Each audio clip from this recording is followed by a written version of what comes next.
Bonsoir à tous et bienvenue. Dans 45 jours, nos numéros de téléphone passeront de 8 à 10 chiffres. Tous les contours de cette opération ont été présentés ce mercredi par le ministre de l'économie numérique et de la Poste face à la presse. Tous les détails sur cette nouvelle ère dans la télécommunication en Côte d'Ivoire à suivre dans ce journal. La fête de Noël, c'est la semaine prochaine, 9 jours avant le 25 décembre.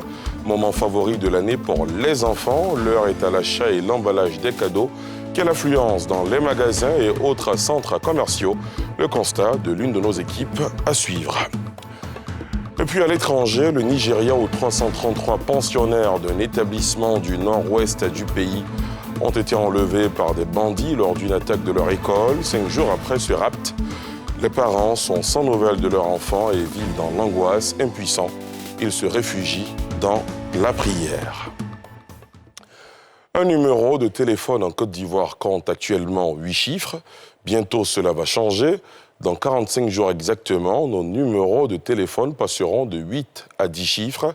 Tous les contours de cette opération ont été présentés ce mercredi par le ministre de l'économie numérique et de la Poste face à la presse.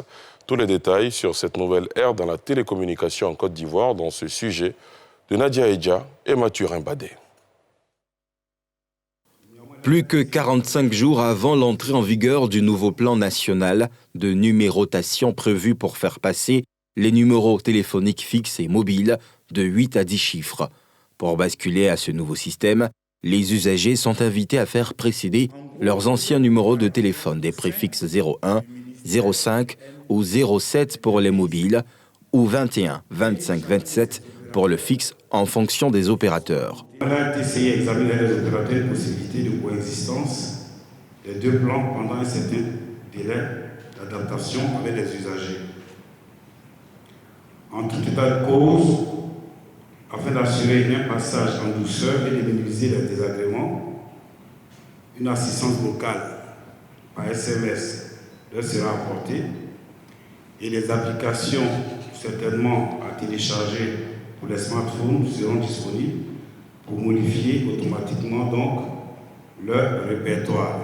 Le nouveau plan de numérotation adopté en Conseil des ministres en février dernier permettra dans sa phase d'exécution de faciliter l'identification des différents opérateurs de téléphonie et de désengorger le système de numérotation désormais en saturation. À la fin du deuxième trimestre de cette année, chacun des opérateurs en activité avait un nombre d'abonnés déjà au-delà. Un opérateur que je ne vais pas forcément citer en imaginant qu'au-delà de 9 millions, plus de 9 millions 200, plus de 9 millions 200. Un autre opérateur, plus de 12 millions 900 000 abonnés et un autre, certainement le plus grand, plus de 14 millions 900 000. C'est donc pour prévenir toute paralysie et principalement dans le fonctionnement des services de téléphonie, mais aussi pour anticiper les besoins en numéros liés au développement de nouveaux services tels que l'Internet des objets, que ce PNL 10 s'est avéré nécessaire et est en passe d'être mis en œuvre. Notons que ce plan de numérotation de 10 chiffres a une capacité de 10 milliards de numéros et une disponibilité d'utilisation de 50 ans minimum. Hormis les numéros fixes et mobiles, ceux des services spéciaux d'urgence ou d'assistance restent inchangés. Et cet autre heureux coup de filet de la gendarmerie nationale dans les rangs de braqueurs en poste à Grands Atris sur l'axe Soubré-San Pedro.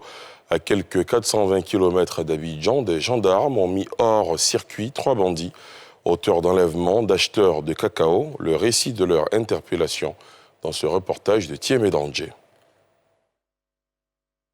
La gendarmerie nationale sur le front de la lutte contre le grand banditisme. C'est à Grands Atris, sur l'axe routier du sud-ouest menant à San Pedro, deuxième ville portuaire du pays, que le corps d'élite de l'armée ivoirienne s'est illustré de fort belle manière. Ces hommes ont mis le grappin sur 3 redoutables bandits, auteurs de braquages et de rapt d'opérateurs économiques dans la région de la Nawa. L'opération pour les mettre hors d'état de nuire est ficelée lundi 14 décembre 2020. Informé ce jour à 13h30 de l'enlèvement d'un pisteur de cacao à Yabayo, le commandant de brigade de Grands Atris et ses hommes mettent en place un dispositif.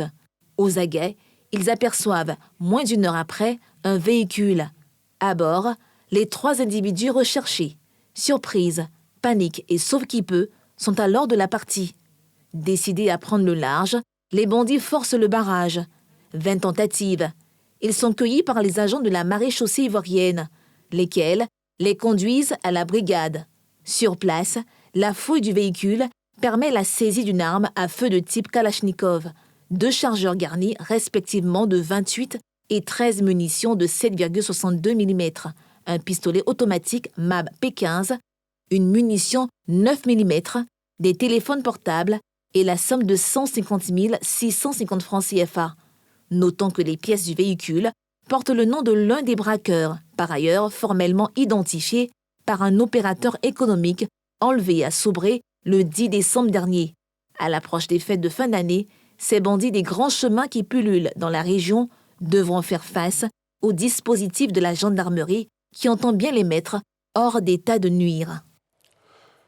La fête de Noël, c'est la semaine prochaine, 9 jours avant le 25 décembre, moment favori de l'année pour les enfants. L'heure est à l'achat et l'emballage des cadeaux. Quelle affluence dans les magasins et autres centres commerciaux? Le constat avec Yéli Traoré et Mathurin Badé. Noël approche à grands pas. Et pour les enfants, Noël est synonyme de cadeaux. Des cadeaux officiellement posés au pied du sapin par le Père Noël, mais qui met les parents à contribution pour leur achat. Cette année, comme de coutume, c'est le branle-bas de combat pour les parents avant le jour J. Je suis venue chercher une grande cuisinière pour ma fille, mais malheureusement, je n'ai pas pu en avoir. Je vais aller chercher ailleurs. C'est l'enfant qui demande ça au Père Noël. Voilà, donc je lui ai dit, bon, si tu travailles bien, le Père Noël va t'envoyer la cuisinière. Là, j'étais venue pour l'achat des jeux de mes enfants. Le garçon, il veut une voiture télécommandée. Donc, c'est ce que je discutais avec la dame tout à l'heure. Voilà, vu qu'il est, pour son âge, il est un peu costaud. Donc voilà, j'ai choisi une voiture un peu... Voilà, maintenant, c'est le prix maintenant. Voilà, vu que la situation est un peu délicate pour tout le monde, voilà. Donc, on essaie de voir. À côté des parents qui viennent seuls acheter les cadeaux des enfants, il y a ceux qui viennent en famille, afin que l'enfant puisse lui-même faire le choix de son présent. J'ai décidé d'avoir une tablette. J'ai décidé la tablette parce que je veux regarder la vidéo et je veux aussi faire mes exercices dessus. Nous sommes venus ici pour chercher les jouets pour les enfants, comme c'est bientôt la fête de Noël. Donc nous avons envoyé les enfants, ils sont 2, mais l'autre n'est pas pu venir. Donc nous sommes arrivés ici, on dit qu'il n'y a pas de tablette. Non, nous sommes en train de chercher autre chose, ce qu'ils peuvent en prendre. Entre les deux, il y a les parents qui viennent en prospection pour repérer les cadeaux avant achat. Pour le moment, je n'ai pas encore choisi de cadeaux pour les enfants. Je suis venue voir un peu et puis essayer de confronter les différents prix. Parce que je laisse le choix à mes enfants de décider. Donc déjà, je viens voir les différents prix et puis en fonction de ça, essayer de voir si je peux peut-être leur offrir ce qu'ils ont besoin. C'est pour tout juste choisir un cadeau pour mes 2 enfants de 3 à 5 ans. Voilà. Je veux des petits vélos, des vélos. Là, si je n'ai pas acheté un vélo, si je n'ai pas acheté le vélo, c'est pas bon. Dénominateur commun à tous ces parents, c'est la reconnaissance de la dureté du moment, ce qui n'entache en rien leur volonté de permettre aux tout-petits de passer une fête de Noël magique. La Côte d'Ivoire court toujours après l'autosuffisance en riz. Pour y arriver, le ministère de la Promotion de la Riziculture et la FAO, Organisation des Nations Unies pour l'Alimentation et l'Agriculture, ont signé ce mercredi au plateau un accord de partenariat afin de donner un coup d'accélérateur à la production rizicole. En Côte d'Ivoire, le but est de parvenir d'ici à 2025 à stopper toute importation de riz dans le pays. Pierre Dipomelin à Ronazeba. Plateau, 10e étage de la tour A. Signature d'accord et échange de parapheurs entre le représentant de la FAO, Organisation des Nations Unies pour l'Alimentation et l'Agriculture, et le ministre de la Promotion de la Riziculture. Par cet acte, l'institution onusienne va accompagner la Côte d'Ivoire dans sa quête de l'autosuffisance en riz à travers la formation des riziculteurs et un transfert de technologie. Le riz est vraiment un secteur, comme vous l'avez dit dans votre allocution, qui est un secteur a un potentiel énorme pour la Côte d'Ivoire. Comme vous le savez, la Côte d'Ivoire est un des plus gros consommateurs par habitant de riz. Et c'est un secteur où la Côte d'Ivoire importe encore énormément de riz. C'est une perte financière et c'est une opportunité de croissance au niveau économique au sein de la Côte d'Ivoire qui est manquée. Donc cet accord de partenariat répond à une demande du ministre en ce qui concerne l'appui technique, le transfert de technologie, dans la thématique par exemple de l'irrigation, la thématique de la mécanisation. Je me réjouis de l'appui aujourd'hui que la FAO nous apporte au niveau de l'ensemble des partenaires techniques et financiers. La Côte d'Ivoire a tous les atouts pour ne pas importer un seul kilo de riz. Donc il s'agit de tout mettre en œuvre pour que ces atouts que nous avons, parce qu'il y a suffisamment d'eau, nous avons des grands fleuves, donc il faut partir de ces fleuves-là maintenant pour qu'effectivement on puisse irriguer les différentes parcelles. Et c'est ce travail-là que nous sommes en train de faire aujourd'hui. La Côte d'Ivoire importe chaque année 1 500 000 tonnes de riz, une charge qui coûte 350 milliards de francs CFA aux caisses de l'État. Le ministère de la Promotion de la riziculture a été mis en place pour booster la stratégie nationale de développement de la riziculture et conduire la Côte d'Ivoire à l'autosuffisance alimentaire d'ici 2025. À partir de 2030, le pays ambitionne être un gros exportateur dans la sous-région. Toujours dans le secteur agricole, l'Agence nationale d'appui au développement rural, ANADER, a inauguré hier à Bingerville sa nouvelle Gender Academy. L'initiative vise au renforcement de l'accès des femmes et des hommes, y compris les plus vulnérables, à ces services à travers un dispositif d'intervention qui favorise l'équité de genre et l'autonomisation des femmes et des jeunes, comme nous le montrent Yéli Traoré et Mathurin Badé. C'est dans son centre de formation de Bingerville que l'ANADER a choisi d'installer sa nouvelle Gender Academy, dont le but est d'harmoniser la vision et la compréhension du genre et prendre en compte les besoins de l'agence. La Gender Academy permet à l'ANADER de se proposer comme facilitateur de la plateforme des acteurs genre sensibles afin de mobiliser les ressources pour appuyer l'autonomisation des femmes en Côte d'Ivoire. La secrétaire d'État chargée de l'autonomisation des femmes se félicite de la mise en place de cette Gender Academy. Le secrétariat d'État se réjouit pleinement de l'initiative prise par l'ANADER pour la mise en place de la Gender Academy, à travers laquelle l'ANADER entend participer à l'amélioration des activités agricoles de nos braves femmes par des formations et des services de qualité.